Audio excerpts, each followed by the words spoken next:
this society is too weak. And why? Because of all the technology which is available right now, so you don't need to use your body anymore. I always think about in the Stone Ages. Do you think somebody in the Stone Ages had depression? Yeah, or even a more modern variation, the Spartans.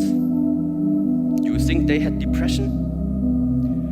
You know, maybe you are laughing, but all of these groups, they are too busy with their body, they are too busy with activity to be depressed. And that was it. I just packed it in, quit, and then focused on training. And I knew what was going to happen. I knew I was going to get here. They didn't. There was a lot of stressful years. You know what I mean? A lot of tough times. But I proved them wrong. I proved myself right. And you learn from those mistakes. Those failures that you have are so consequential, and then you don't want that to happen again. So you got to be either quit or get way better. And then the next day comes and you're back playing again, and you understand that life has this cyclical nature where it's, what you do on Monday is fantastic, but then Tuesday is a bad day. But guess what? There's Wednesday. Yeah. So are we just supposed to live our lives like this the whole time? Versus just staying like this and understanding that it's really just a journey of evolution every day. It's just constant improvement, constant curiosity, constantly getting better. The results don't really matter. It's the figuring out that matters. Yeah, and we all get obsessed about the results. Like we get obsessed about like the output, not the input, of not figuring it out and not like changing things. What you said, trial and error, like the experimenting. Emotions come and go.